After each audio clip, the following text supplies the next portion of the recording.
জুলাই অভ্যুত্থানের ঘোষণাপত্রের কাজ চলছে। রাজনৈতিক দলগুলোর সঙ্গে আলাপ সেরে এটি চূড়ান্ত করা হবে বলে জানিয়েছেন প্রধান উপদেষ্টার প্রেস সচিব শফিকুল আলম। রোববার সন্ধ্যায় ফরেন সার্ভিস একাডেমিতে প্রধান উপদেষ্টার প্রেস উইং আয়োজিত সংবাদ সম্মেলনে তিনি জানান, শেখ হাসিনাকে ফেরত পেতে ভারতকে দেয়া চিঠির জবাব এখনও আসেনি, তবে তাকে ফিরিয়ে বিচারের মুখোমুখি করা সরকারের দায়। বিস্তারিত জানাচ্ছেন সাজেদা সুইটি।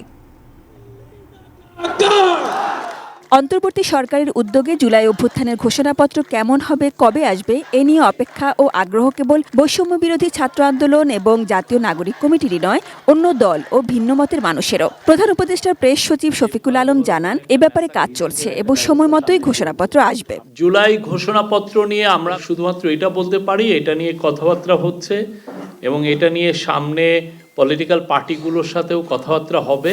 শেখ হাসিনাকে ফেরানোর অগ্রগতি নিয়ে এক প্রশ্নের জবাবে তিনি জানান, বাংলাদেশের নোট ভারবালের জবাব দেয়নি ভারত, তবে বাংলাদেশ নিজ উদ্দেশ্যে অটল আছে। আমরা আশাবাদী, অনেক বেশি আশাবাদী।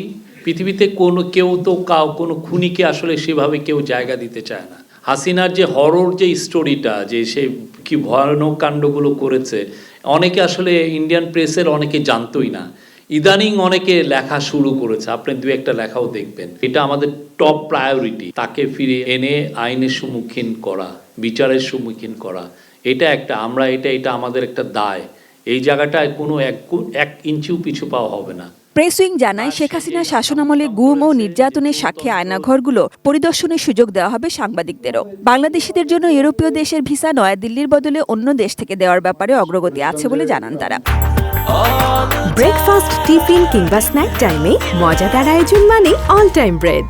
বুলগেরিয়া তাদের ভিসার বিষয়টা ইন্দোনেশিয়া এবং ভিয়েতনামে স্থানান্তর করার কথা আগেই জানিয়েছিল। 122 জন বাংলাদেশি ছাত্রকে তারা ইন্দোনেশিয়া এবং ভিয়েতনাম থেকে ভিসা দিয়েছে। রোমানিয়া, ব্যাংককে তাদের ভিয়েতনাম এবং থাইল্যান্ডে তাদের দূতাবাসে বাংলাদেশি ছাত্রদেরকে ভিসা দেওয়ার কথা জানিয়েছে। কাজাখস্তান জানিয়েছে যে তারা ব্যাংকক থেকে বাংলাদেশি ছাত্রছাত্রীদেরকে ভিসা দেবে। Sajeda Sweety, ATN news, Dhaka.